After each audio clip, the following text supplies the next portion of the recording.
Tengan todos la más cordial bienvenida a la presentación de la temática correspondiente a la unidad 2 de la cátedra Seminario de Investigación 1 a cargo de los doctorantes Jessica Rojas, Oneida Araujo, Jenny Coneje y Luis Ollarves.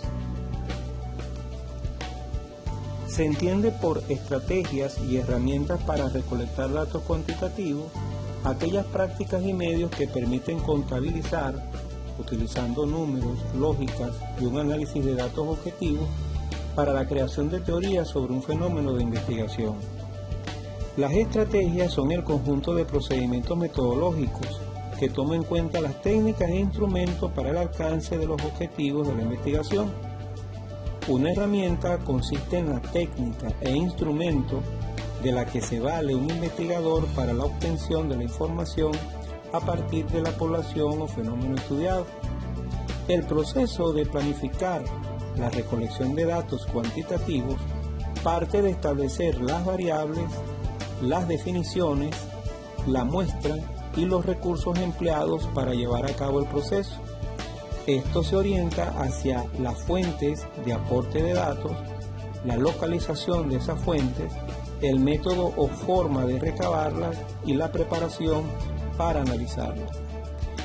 Medir datos implica asignar valor a las propiedades de los objetos estudiados y vincula conceptos abstractos con indicadores empíricos. Se parte del punto de vista empírico para reflejar el mundo real y a partir de la perspectiva teórica se detalla ese mundo conceptual. Esta correlación se alcanza mediante los instrumentos que deben tener una confiabilidad y una objetividad y validez, y entre las que se destacan la observación, la entrevista y los experimentos. Las estrategias y técnicas para el análisis de datos cuantitativos son prácticas y formas que permiten desarrollar el razonamiento positivista de una construcción teórica y su representación estadística de los resultados. Se trata de una actividad planificada, sistemática y progresiva, donde se debe describir e interpretar los resultados de los datos de una forma metódica u ordenada. La estadística es una ciencia de las matemáticas que se usa en la investigación para analizar datos cuantitativos. Esta se basa en el tipo de variables que analizamos y en el número de variables que analizamos simultáneamente. Los pasos para el análisis de datos cuantitativos conlleva el reconocimiento de las variables, que pueden ser nominales, ordinales y escalares. El siguiente paso es el análisis estadístico.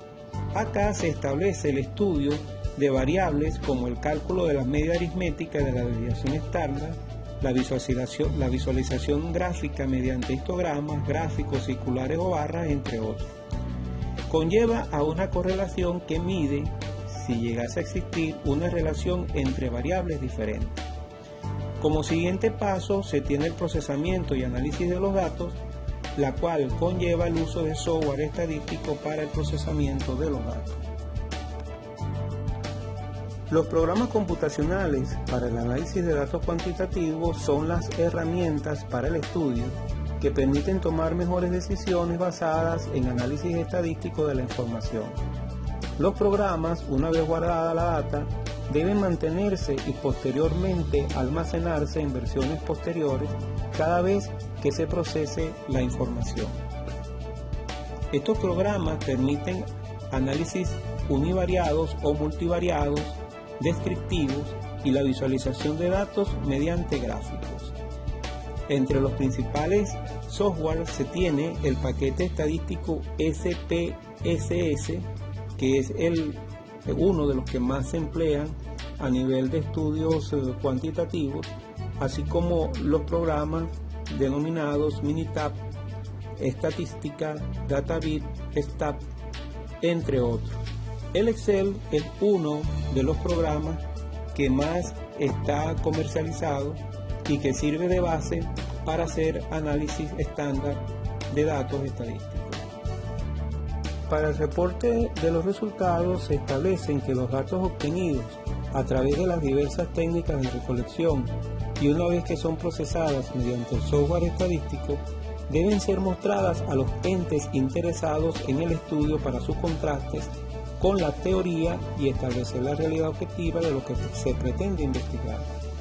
Debe centrar su interés en mostrar de manera clara y organizada toda la información del estudio evaluativo. Un aspecto que orienta la configuración del informe es la premisa de aumentar el cuerpo de conocimiento teórico del campo evaluativo. Su estructura está reflejada de la siguiente manera: la información preliminar, donde se detallan los propósitos del estudio, la realidad problematizadora, las bases documentales y una descripción de los datos obtenidos. Como segundo elemento se tiene la etapa central o de contenido, en cuyo apartado se desarrolla la temática, el método y la técnica para la obtención de los datos y su procesamiento, dando como resultado que la información obtenida haya sido contrastada con las teorías reflejadas en el objeto de estudio. Por último se tiene la etapa de síntesis y conclusiones, que se refieren a los hallazgos obtenidos por los analistas basadas en las experiencias y en las diversas interpretaciones de la información. Damos por concluida nuestra exposición. Muchas gracias por su atención.